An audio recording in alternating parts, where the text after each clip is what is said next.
Hello, everyone. Welcome, and thank you for joining us on today's webinar, Level Up, Impactful Leadership Habits for Every Employee.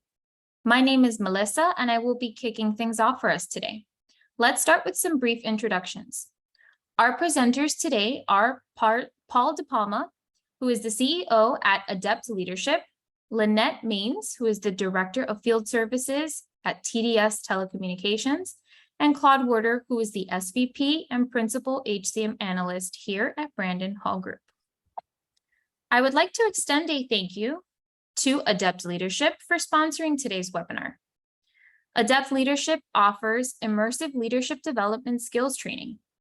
They build leadership habits incrementally over time to create the foundation that unlocks individual potential, bolstered by measurable results, proven ROI, and benefits to your organization and people you didn't even expect. Now, for those of you who aren't familiar with Brandon Hall Group, we are a research and analyst firm that empowers excellence in organizations around the world through our research and tools. A quick mention that we currently have several certification programs open for enrollment, including our Certified Leadership Strategist program. So if you would like more information, we invite you to visit certification.brandonhall.com for more information. Your participation in our surveys is one of the most crucial components of our research. So if you have a few minutes to spare and see any topics on this list that you'd like to take a survey for, it's always greatly appreciated. Links will be available in your handout, or you can always visit brandonhall.com for the latest list. All participants do receive a piece of complimentary research once the results have been analyzed. And last but certainly not least, a few logistics. To ask questions, we ask that you please use the questions panel on your control bar. Today's presentation is being recorded, and we will share a link to the recording and a PDF of the presentation via email in roughly 24 hours. The chat is also open for today. So as we go throughout today's presentation, we invite you to join in on the discussion, share your thoughts, make a comment, and engage in the discussion.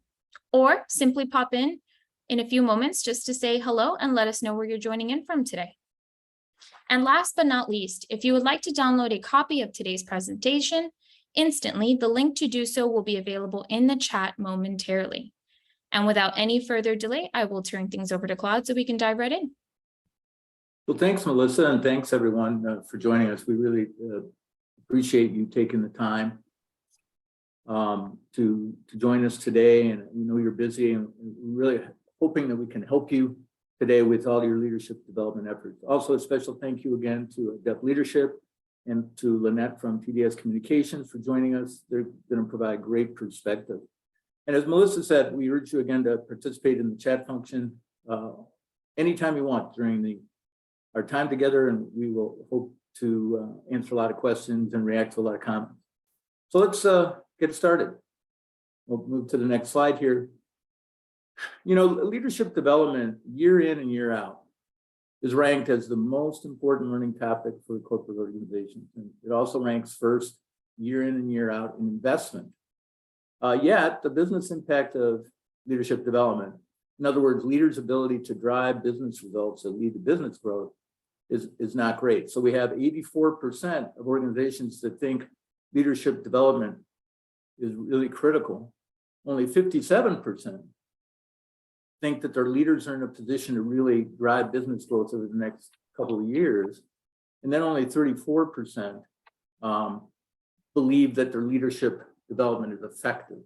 And they define what effective is. It means different things to different people, but only about a third of organizations believe they're effective, even though they're spending more money every year, they're involving more leaders every year.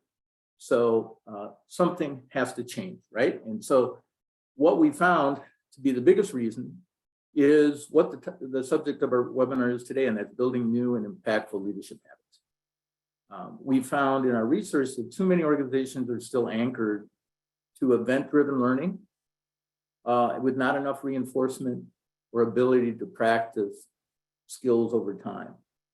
And, you know, as we all know, right, leadership management is hard. It cannot be learned in a classroom. You can introduce skills in a classroom.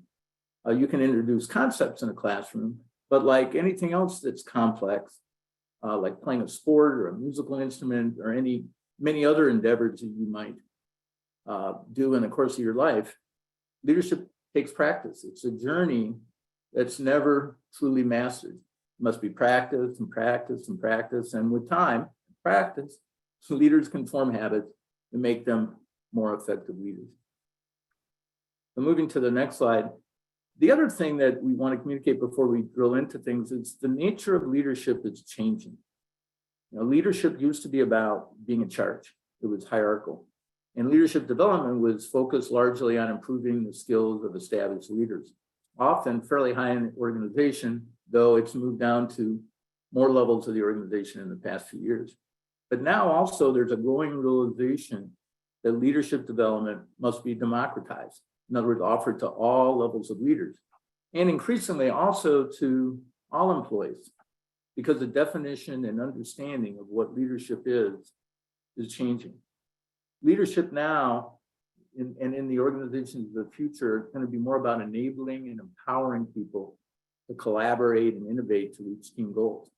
As organizations flatten and then the need for specialized skills increases, leaders can really be anyone who's in the best position to provide guidance and leadership in any given situation. And Claude, can I add something to that? I think Sure. that as we move more into a virtual environment, we'll see, it'd be interesting to see if people ask questions about the impact of not time and space being different as well in Yes. leadership. Absolutely. So as you can see from this slide, 70% of organizations believe leadership development is needed for all. And some of that is about 86% of those 70% say that leadership education should be within the first 6 months of employment.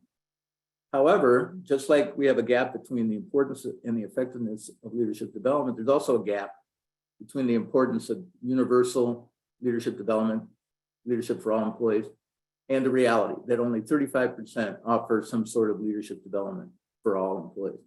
On the positive side, we've got almost 60% of organizations that are building a culture of continuous leader learning. So that's really important. And it's also about a 80% increase in what we were seeing just a couple of years ago. So definitely organizations are seeing the need for change and they're trying to head in the right direction. The other reason for what I call universal leadership development is that, as I mentioned, leadership is not easy, and exposing employees early to your organization's leadership values and expectations and the competency model, if you have one, in combination with the ability to practice skills and build leadership habits over time, is often seen as necessary to make sure people are better prepared to lead whenever they're called upon. So as the research shows, many organizations are really in flux when it comes to how they develop leaders. And that's why we want to really talk about this leadership habit. As we mentioned, we want to hear from you during the webinar. So please feel free to drop in comments and observations or experience you're going through as we go on. And we're going to look for your comments in the chat. And we're also going to ask you a couple poll questions, including the one on this next slide. So we've got 4 statements here, and we want you to be able to indicate which of the following are true, and you can select all that apply. So the first statement is leadership development training is needed for every employee. Number 2, we currently offer some type of leadership development program to all employees. The third one is we have too many competing priorities to offer leadership development at all levels of the organization. And number 4 is we should not invest in leader training before people have a formal leadership position. So we realize some of these might be somewhat contradictory, but leadership is complicated, right? So a lot of times there are contradictions in how we run things. So we just kind of want to see how everybody weighs in on these topics. And then we'll go from there. Melissa will let us know when we've got a good representation. Let's see what we got. So really good news, 4%, only 4% believe that leader training should not be done before someone's ready for leadership. So that's great. 71% believe, and that's right in line with our research. We had 70% this group is 1% better, believe that leadership training is needed for everyone. 27%, however, currently offer it to everyone. And that, you know, as one would expect, there are a lot of competing priorities, and 37% of you believe that that's the main issue. So moving on to the next slide here. What this slide shows simply is these are a bunch of leadership attributes and competencies. Managing change, coaching skills, emotional intelligence. I won't read them all, but you can see them there. And the significance of this, that at least 70% of people in our research believes that it's critical or important to improve these leader attributes and competencies. And so the reason for showing you this is a lot. This is a lot to learn. It's a lot to learn. And so that's why it's really important to start early. I talk to so many organizations, and clearly people on this webinar are not among them, but I talk to a lot of organizations that really believe that, you know, they don't want to spend the time developing leadership skills before somebody is ready to take a leadership position. And the trouble is, you're setting up for failure. They're not going to be able to do all this. So on the next slide, we show through our research the benefits of universal leadership development. And at least half of organizations said that offering universal leadership training would have the following benefits to employees. And you can see what they are: promoting engagement, helping them form good leadership habits early, promoting advancement from within, improving individual performance, increasing the likelihood that they will take personal responsibility. But to be fair, there are also some pushback. And one of probably the biggest pushback, like 62% of the people in our research said that people may believe that they will be promoted into leadership if they receive leadership training when they're not in a position to be promoted.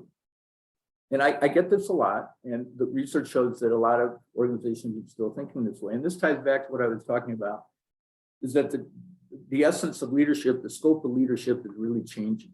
And the idea that you shouldn't give leadership training unless somebody is maybe a high potential for moving into leadership is assuming a reliance on hierarchical leadership. And it needs to be much more than that.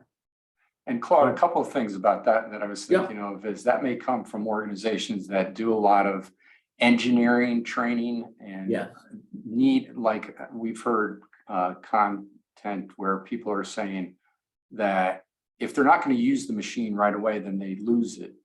But these leadership skills are universal. They're being used all the time. So that may be one of the reasons why people are pushing back on that. But it's like saying we don't want to survey our employees to get their feedback, because if we don't do something about the things they tell us, then they'll be frustrated, but at least they feel heard. Yeah, that's completely understandable. I mean, I certainly understand the thought, but you know, as we know, there's a lot of different ways to lead. And I think beyond, even if you never use any of the leadership skills, it's really good as an employee to understand what the organization expects from leaders, whether they're the leader or the people they're working for. And I think a lot of times there's a misunderstanding between management and employees about what leaders are expected to do and what's good leadership. And I think it's a really good way to engage employees and involve them in the culture, if nothing else. Yeah, absolutely. So moving on to the next slide, we asked the question, how can leadership development be improved? And these are the top 4 answers. The first being adding and increasing peer group collaboration. We haven't talked about that much yet. I wanted to spend just a couple of minutes on that. And I think Paul is going to talk about it too, is that in trying to get people to build leadership skills and to be able to practice them and develop habits, it's really helpful to have people learn from each other. You know, it's not just getting the gospel from who's ever teaching a class or running a program. It's talking to their colleagues about what their experiences are, what works for them, what doesn't work for them. It's really important. And our research shows that organizations that enable informal peer-to-peer learning, whether it's in leadership development or other aspects of learning, are 3.3 times more likely to say that learning is positively impacting things like employee engagement, talent retention, and performance, individual performance. So the other things are increasing coaching and mentoring. And then, of course, and we're going to talk a lot about this, increasing practice and the applicability of training. And then the last thing, and we won't spend a lot of time on this, but I want to spend just a couple minutes, is the increase and improved measurement, because you can have the greatest leadership program in the world, and you can give people the ability to practice and all those kind of things and to build new habits. But how do you know it's actually working? So you need to measure. And on the next slide, we just put this up here for your reference. Most of you are probably familiar with the Kirkpatrick model of training evaluation. It has 4 levels. And the most basic level is level 1, the reaction. You know, what's working, what is engaging, what's favorable, what's relevant. Just, you know, how do people like it? Some people call it smile sheets. And then level 2 is, you know, what skills did they acquire? What knowledge was extracted from the training? But where we really need to focus on is levels 3 and 4. And as I just go through this, it'd be great if you could just use the chat and just indicate the levels of measurement that you're doing. If you're using all of them, you can say all. If you're using 3 and 4 particularly, we'd love to hear that. Or if you're only using 1 and 2, let us know that, just so we get a sense of where everybody is. So I'll turn it over to Paul now, and we'll drill down a little deeper, and we'll look forward to your comments and questions and to talk through things with you as we go. Paul? Yeah, thanks, Claude. I appreciate it. And I appreciate everybody taking time today to spend with us. And like Claude said, as I'm talking, if you think about your own experiences, feel free to share them in the chat and also ask questions along the way. But as you look at my background here, I think one thing that might be unique about my background is that I started my business in a different way. Many people get into training and development after 30 years of corporate experience, and they go back and tell everybody what they learned. I did it kind of opposite. I dropped out of the corporate environment relatively early, and now I've been learning from my clients for the last 30 years. So it may bring a different perspective. But one of the things that impacted me really early on was I was a young manager. I was elevated from being a good salesperson probably to being a bad sales manager. I was really inexperienced, and I had 10 direct reports. And the challenge was I really didn't know the principles of leadership. I knew nothing about it. My manager was smart enough to realize that I needed help, and he sent me to a training program in New York City for 3 days. I felt really great about the fact that my company was investing in me. It was a wonderful thing. The 3-day experience was wonderful. I think I gathered a lot of insights and ideas and a really thick binder. So I was really excited to hit the ground running when I got back. Well, Monday came and I was really busy, and that whole week I traveled and meant to get back to it that weekend, but didn't really have time and had a lot of hope that I could apply these ideas. The next week went by and I wasn't really able to get back to it. And before you know it, 6 or 7 weeks went by and I never opened that binder again. And some of you may have experienced the same thing. And the frustration there is they had invested all this, but did they really see that level 4 impact? And I started thinking about it and thought, you know, there's really got to be a different way here. I had spent a lot of time in sports growing up, and I maybe wasn't the most talented person, but got a lot out of practice.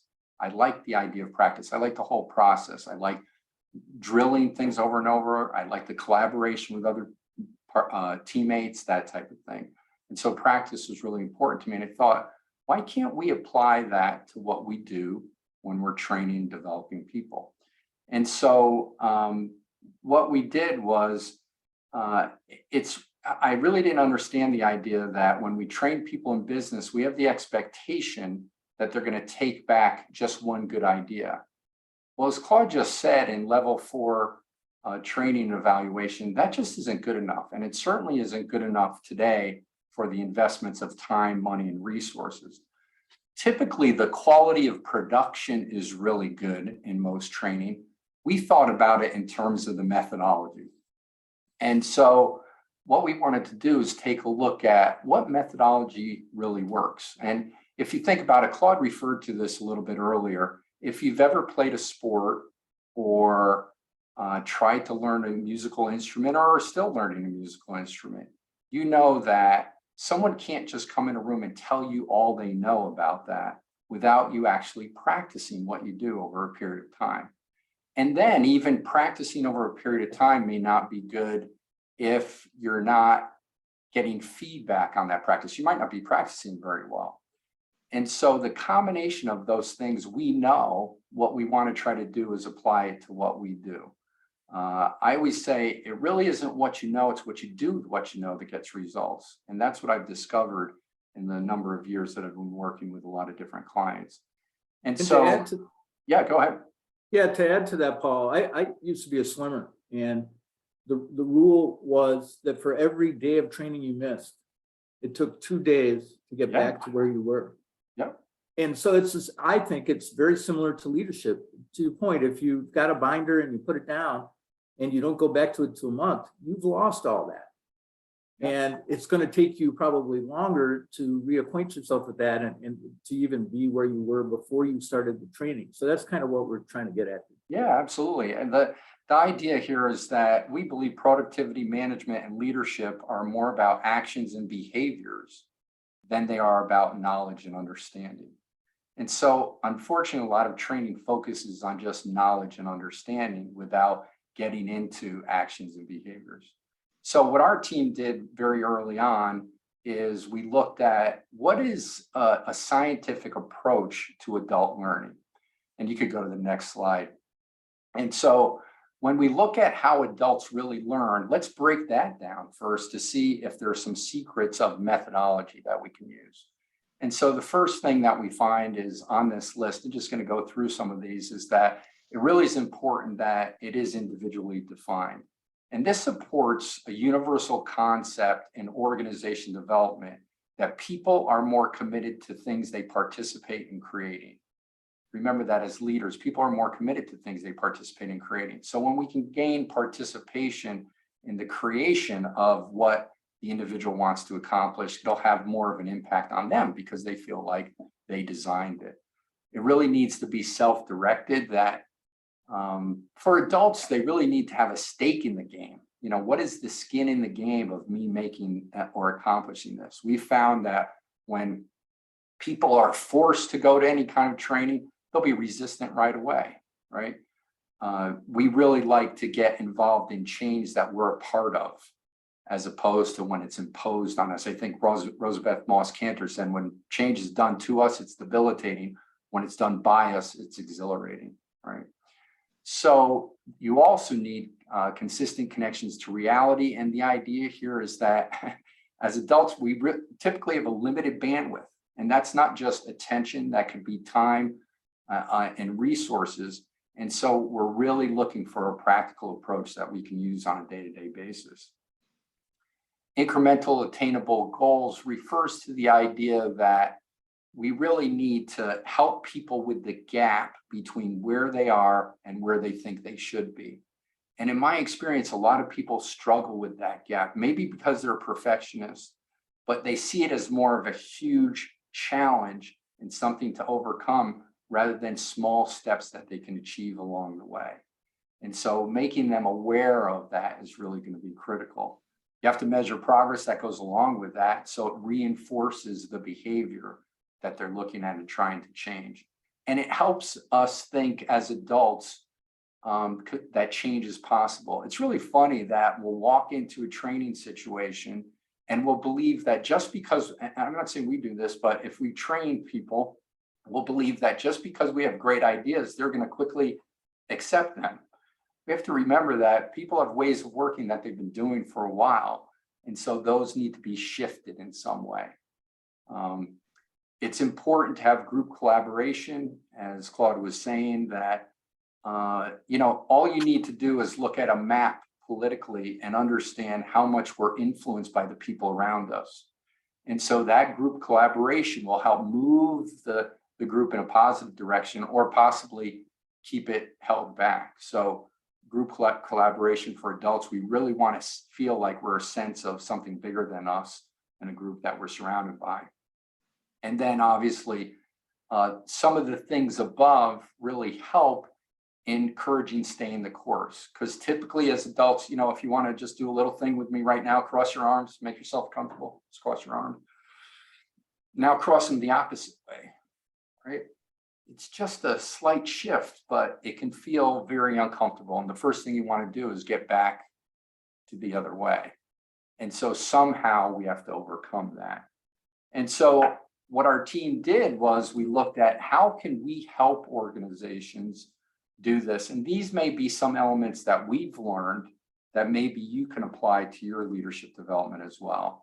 And so you can go to the next slide. That in order to get to level 4, remember, we're talking about getting beyond application to results. What is the impact of application? That smile sheets aren't good enough anymore, that learning isn't good enough anymore. There has to be some level of application, and then following application will come impact. So what do? We start with assessments and self-evaluations. You know, it's really interesting when you pick up your phone to go in a certain direction or go someplace. Sometimes you don't have your location on. It'll say, well, I can't tell you where to go because I don't know where you are. Well, that's the foundation of this piece, is that how can you know where you're going if you don't have a baseline of where you are? We believe in multisensory learning to approach that self-direct way. So people who are interested in video can respond to video. If it's auditory, if it's verbal, if it's interactive, they can respond in all the ways that work best for them. A lot of times in the training we don't get an aha moment until a person experiences a way of learning that's slightly different than something maybe we've been doing in the past that fits their style. You have to be able to relate concepts to real life experiences. So we provide work assignments that are very practical. I think someone in the chat asked a question I happened to see about, you know, how do you do this when it's outside of a leadership experience? Well, we try to embed the experience of the ideas and concepts with application so that people can use them along the way. And that fits into the next one, where we're using periodic sessions over time. There are a couple reasons for this. First is sometimes people come into a situation of productivity, leadership, management with limiting beliefs. We call it attitudes or habits of thought. And so those limiting beliefs sometimes need to shift before ideas are applied. And a classic limiting belief, if you're a leader, is, and you could repeat this, maybe someone will do it in the chat really quickly. If you want something done right, and I'll wait a couple of seconds, right? That's going to be a limiting belief if you're a leader. And so that needs to shift for an individual to be able to apply those ideas effectively. So the time has a big impact to absorb the ideas and kind of make them our own. As adults, we want to try to see how it fits for us, right? Try it out, see how it fits, see what the obstacles are, and have an opportunity to come back to someone who's going to provide feedback on how it can be more effective. The other thing we do that we think is really important is we get supervisors involved in the training. Coaches, we call supervisors coaches in the training process. And I believe Lynette will talk about this a little bit later. But it's really critical, and I know all of you know this, you need to get support from your supervisor in any actions that you're taking. And certainly supervisors need there to provide guidance, to provide maybe accountability and support of the changes that you're trying to make. Change isn't easy, but being able to support those changes is really critical. Claude, were you going to say something? I just wanted to ask a question Rob had asked that's I think related to just what you said. And do you have suggestions on how to get top-down buy-in? You were talking about supervisor support. I think he's even talking about support above the supervisor level for the new leadership practices. Yeah, any suggestions for how to get that done? Yeah, was that Rob? Rob. How much time do you have? So it is really critical. And so what you have to be able to do is make a business case. And certainly if you can show evidence of application and impact on previous training that was done, it makes the business case a lot better. If you're going to upper levels with smile sheets, they most likely are going to reject it. And so looking at what are the changes that need to happen and what are the potential value of those changes. The other thing you might look at as well is what is the opportunity cost of not doing anything. So it's something to consider, but critical. So great question, Rob.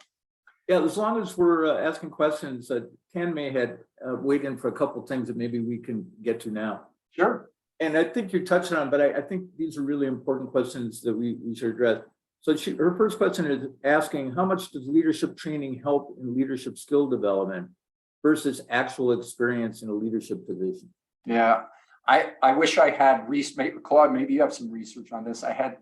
Wish I had some research on this that I could say definitively some statistics, but I think what we try to do is bring them both together, right?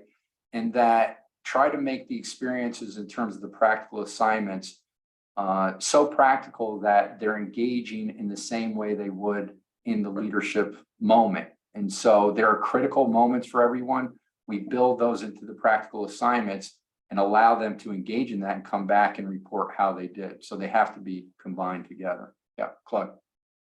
Yeah, and so I think that's very important. I think the other piece that you have to remember, if people are coming in to a leadership position with bad habits or ignorance in terms of the goals and the values of the organization, they may be learning things in the job, but they might not be the things that you want them to learn.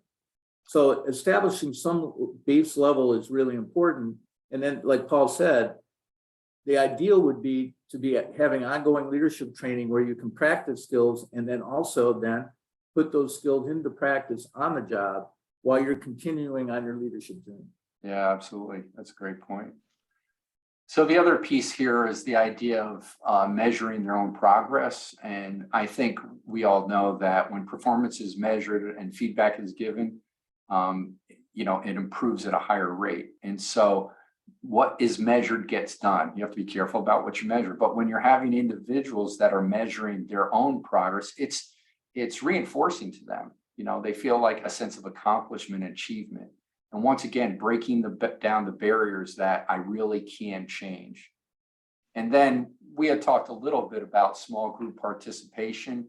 When we do training, we typically don't do groups bigger than 12 to 15. And there are a number of reasons for that. Number one is it allows us to give personal attention to people. Number two is people can't hide in the training. They have to deal with their issues and the challenges they face and what their successes are and share those with other people. You get more in terms of group collaboration where people are learning from each other. Like we said earlier, people are highly influenced. And what's really good is if one person is having a challenge with applying an idea, another person in the group can tell them how they applied in their environment. And so we could have great credibility when we go into an organization. But the credibility of each individual sitting around the table or in the group can have a greater impact in that. And sometimes when you have small groups going through a process, the outcome can be things that you never even considered before. Through dialogue, through spaced meetings over a period of time, they discover things that they need to work on that weren't even objectives from when they really started. So a lot of reasons for small group participation.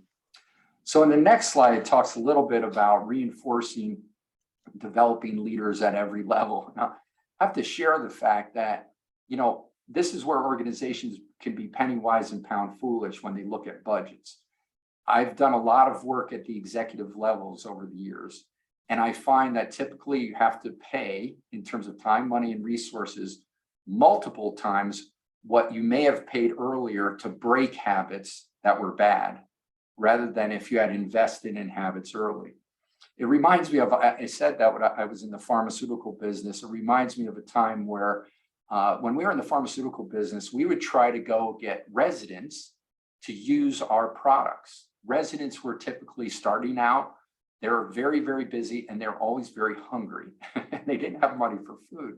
And so our way of influence was to bring them some food and talk about our products. But what would happen is if we got a resident interested in our product as a resident, when they went out to private practice, guess what? They would use that over and over again. I'm sure some of you know you have foods that you ate when you were younger that you still eat today. I'm a fan of Skippy peanut butter, right?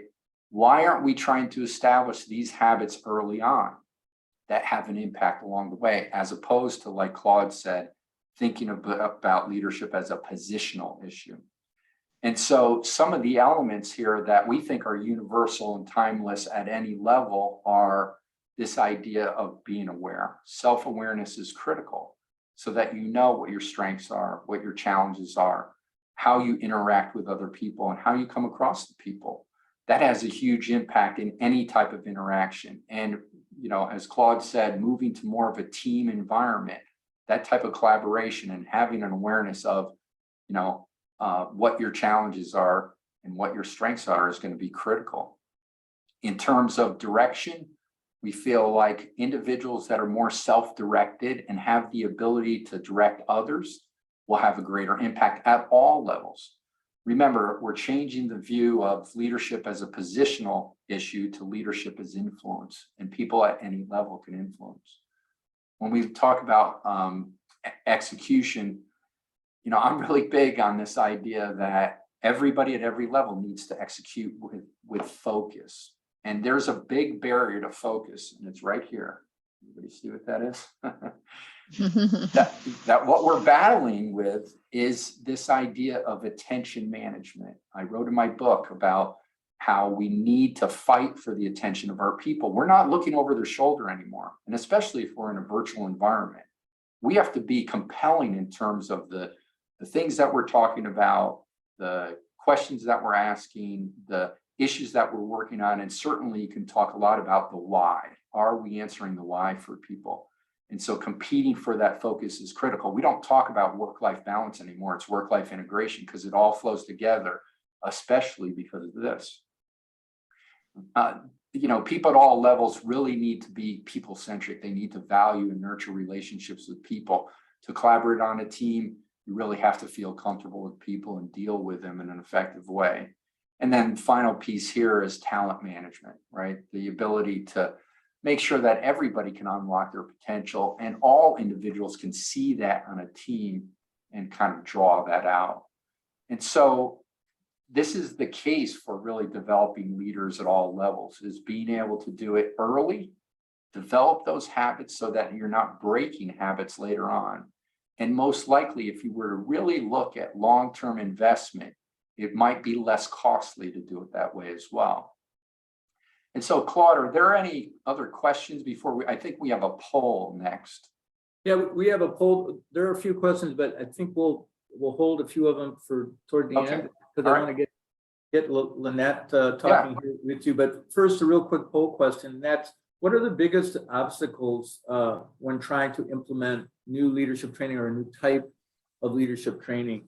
And again, select all that apply: the time, budget, lack of organizational or executive support, like Rob brought up. Leadership development training is not needed for every employee. Past attempts did not yield desired results, so there's a resistance to doing more. Programs don't adequately address organizational challenges.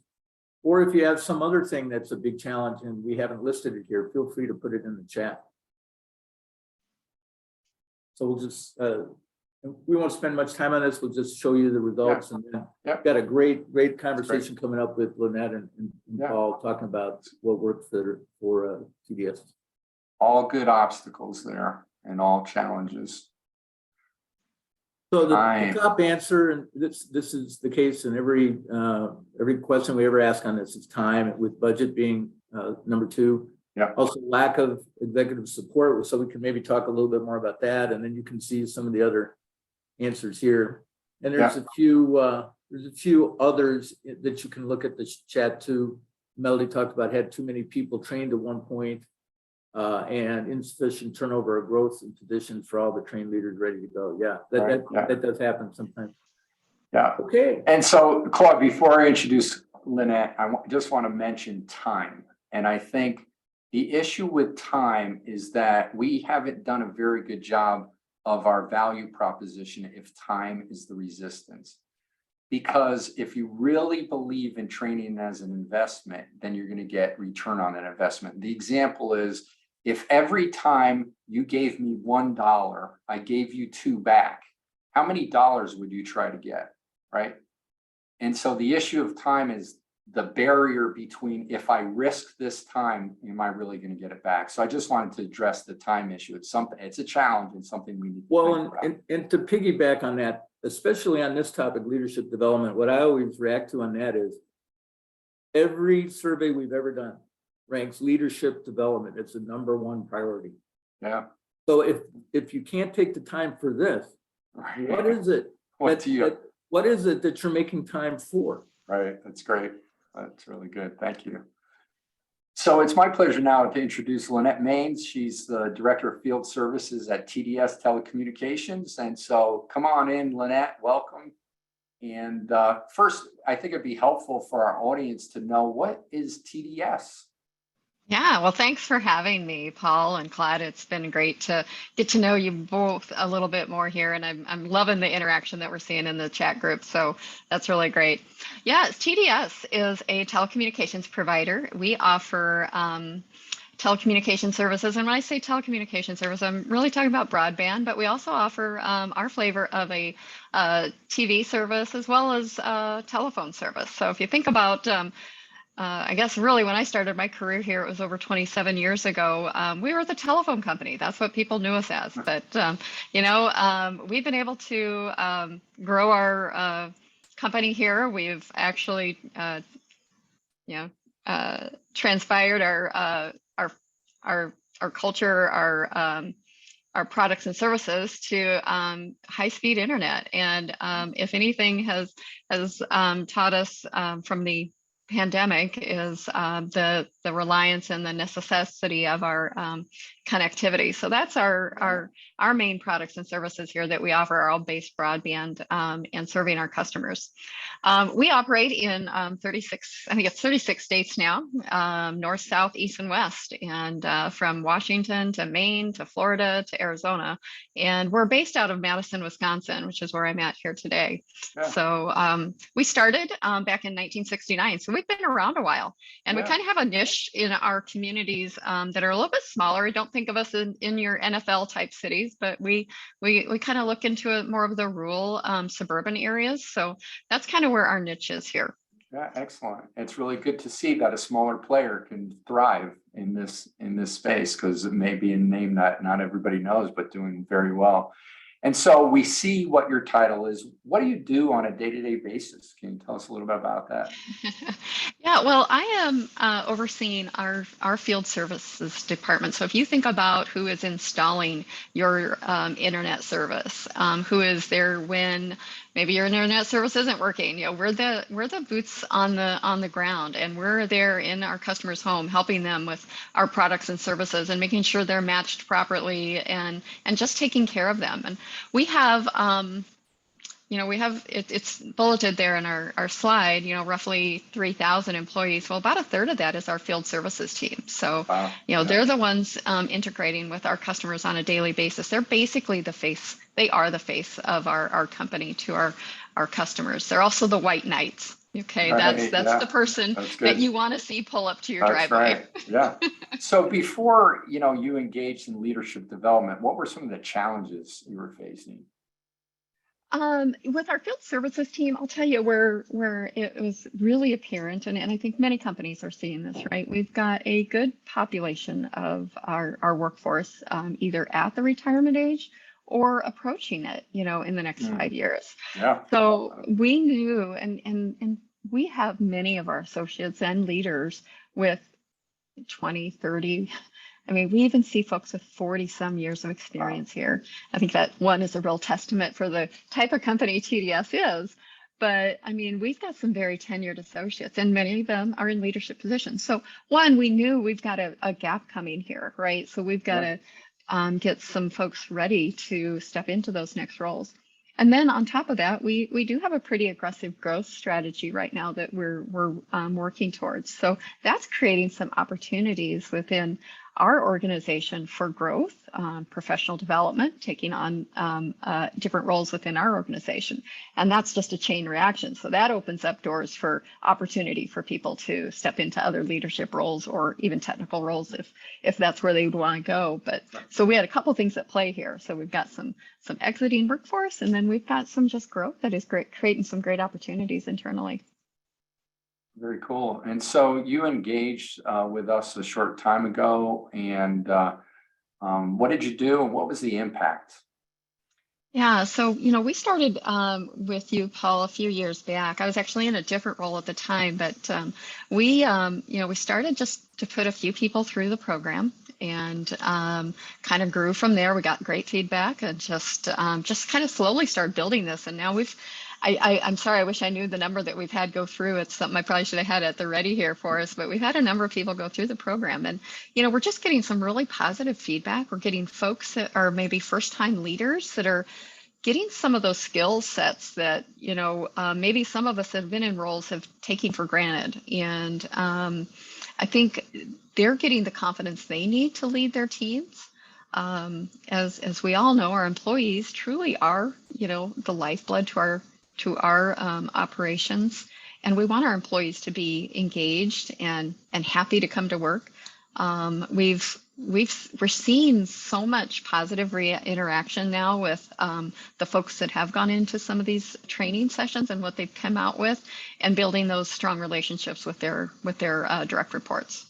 Yeah, that's really good. I know one of the things that drives me is sometimes when I see the impact of bad leadership and how it impacts the team overall. Obviously, we can talk about results and performance, but the perception of people on the team, their whole mindset, and how those people take that home with them, and it'll have a multiplying effect on their families and everybody around them. So you're absolutely right. You're a real challenge.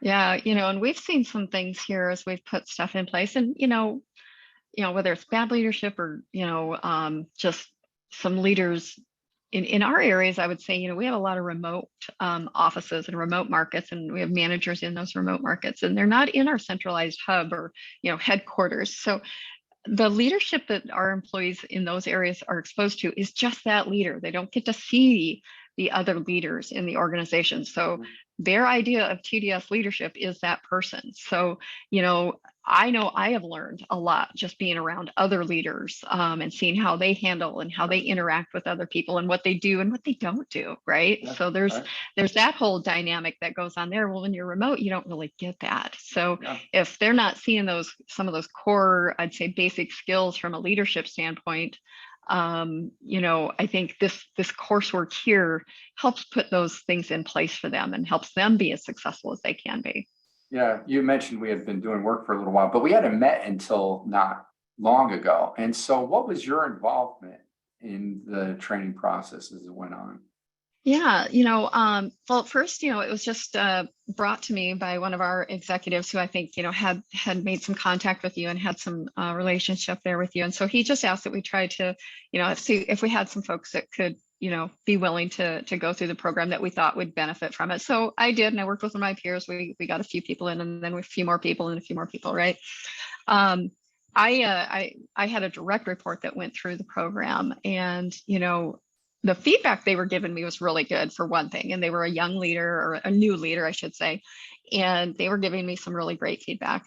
But kind of what, kind of did it for me was like you said, it takes, it's a big collaboration effort, but it's also that coach being involved. So I was the coach, and, we are all very busy, right? Everyone has plenty on their plates, I'm sure, right? But I was kind of solidified on the program when I saw the holistic approach that it took on bringing in that coach, to the point of, providing me an email and saying, hey, Lynette, here's what we covered today. And you know what, when you have your one-on-ones again with so-and-so, here's some things you might want to consider talking about. As a leader and as a coach, I was able to support them much better in their endeavor. To your point on making that so embedded in there, it's just going to make them that much more successful. It's also going to believe, they know I'm going to be invested in them, and then it just kind of reinforces everything you're talking about. So yeah, I think it was a that was kind of it for me as I went through that process. And it wasn't just here's the book, here's the training, and good luck. Yeah, no, good. And as a coach, I'm just wondering, did it validate like anything that you were doing, or was there anything that you were reminded of that maybe you weren't doing? Oh, every day. Every day. Yeah. I think, don't we all have to kind of work on those things? I mean, we all want to have some really good habits. And we do, but I mean, there are some days where things get running pretty wild. And, there's times, I mean, even this week, I'm like, I have got to get a little bit better on my own time management, right? And controlling my calendar. And if, as we've gone to more of this Teams environment, I'm sure other folks have felt it too. It's just meeting after meeting after meeting. And it's like hard to get that downtime. And I know that's something that, really kind of drive home in that curriculum too, is that time management piece. You've got to have that in order to be successful. So you're ready to take on that next challenge or be properly prepared for that next meeting. Right. That's really great. That's good. So Claude, I think we have some time for some questions. Do you want to get to those? Claude is on mute. So while he is, these are critical components that we need to make sure we're focusing on, and we're all trying. I think we're all on the same page in terms of, we're all on the same page in terms of getting to level 4 leadership, right? Everybody wants that. It's just, how do we get there? So one question, and I get this a lot, and we've got several questions, so let's try to keep our answers fairly concise so we can get to several. What do you recommend to start with respect to leadership development training for a team when maybe there hasn't been much, something small to get people started? Yeah. It's really funny. We were just talking about this. Every team and every individual loves learning about themselves.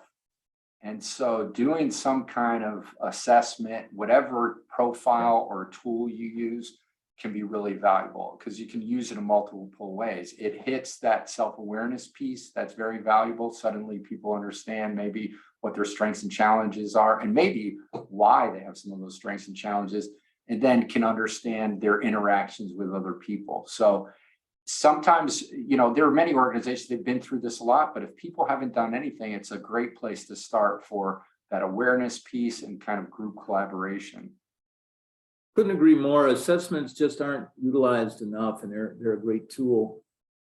To build on that, what I also often recommend after an assessment is if you can just bring in one of your best leaders, somebody who really excels in the organization, to share their experiences, both their struggles and their successes, and what works for them. If you combine that new self-awareness from the assessment with some really good advice from a peer, that can be something that really kindles people's interest in more development. Yep, that's definitely true and great. Let's see. What's your point of view on training when there is offering training when there's no transfer of learning built in? In other words, just creating, the information and the knowledge. And I don't know if Lynette, if you want to answer that too, but do you have any comment about that, Lynette? Can you kind of rephrase that? Because I'm not sure I quite followed that question. Can I get that?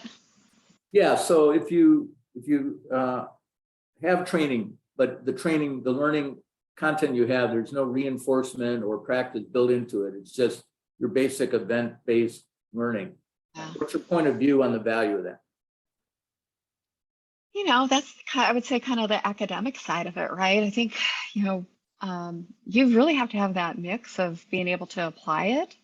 You got to have the follow through. You've got to hold your the attendees, I think, accountable too for taking what they've learned and taking it back out and applying it. So I've been I think I've mentioned it before, Paul, where I've been to those one and done, and it's just it's there and it sounds great, but then you fall into habits that don't carry you through. So it's easy to let go of what you learned if you don't reinforce it. And I'll jump in there as well. I think as long as the expectations of what is going to come out of the training are clear. And so if you're sending someone to get off site, to maybe get some insights, to maybe feel good about the fact that you invested in them, that's great. If you're expecting habit change, not so good. Good point. Here's another one. How do you approach developing collective leadership capability in an organization? These days, it's less about one effective leader, but rather having collective leadership capability. I guess a couple of things there are the cohort approach is something that we really like in that sometimes when you do one-off leadership coaching for individuals, you don't get the perspective of how they're operating with others.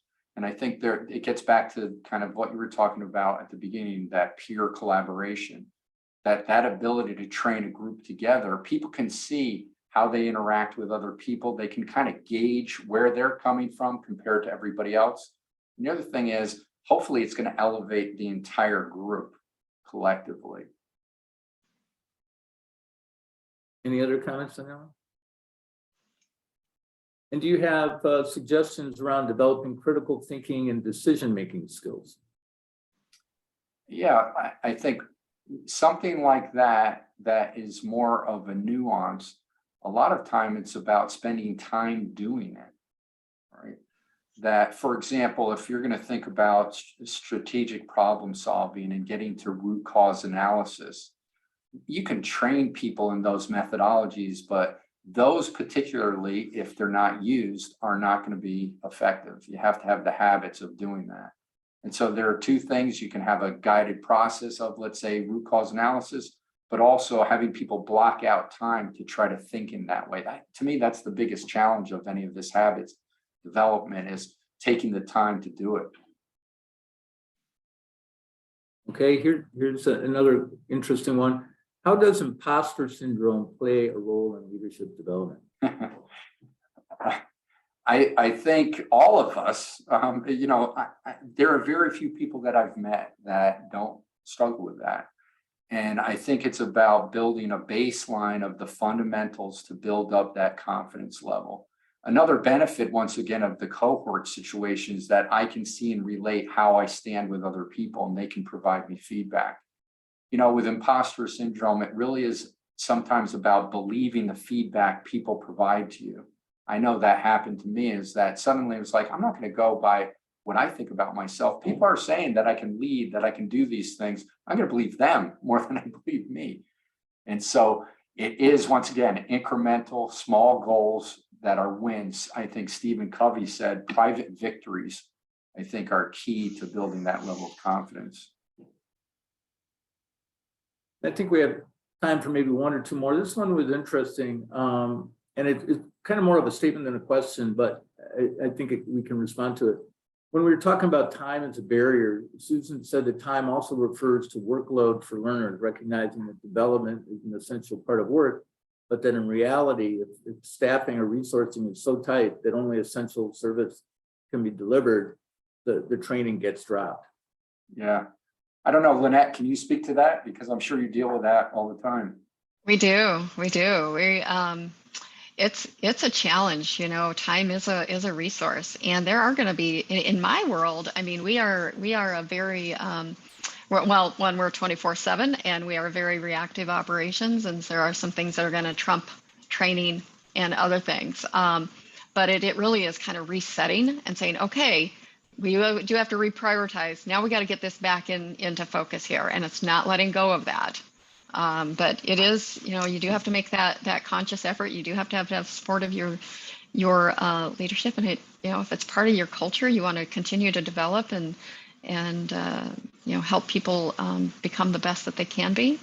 Then you keep that on the forefront. But yeah, sometimes some things are going to shift.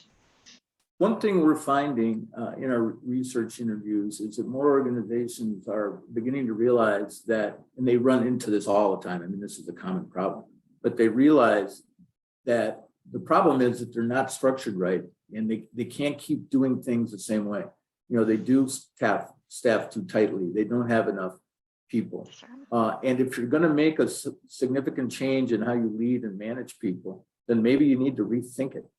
And we have case studies from a few organizations that basically use design thinking to basically tear down their management structure in a particular department, if not the whole organization, and rethink how they did things so that they made team development and people management the number one priority for the leader. And sometimes you've got to really take a good look and think about blowing things up if you just can't ever get to the things like leadership development that you say is so important. Yeah, I think it goes all the way back to Demings, who said every organization is perfectly designed to achieve the results it achieves, right? Yeah. Let's see, we're right at the top of the hour. As we said, we tried to get to a lot of questions. There's a few we didn't do, but we will pass these questions on to Paul and Lynette and see if we can answer some of these after the fact for you. We really want to thank everybody for your participation. It's been great. This has been a really good discussion. Thank you to Paul and Lynette and to all of you for taking the time and participating so actively. So until the next Brandon Hall Group webinars, have a good rest of your week. Take care, stay safe, good learning, and we'll talk to you soon. Bye-bye. Hey, everybody. Take care.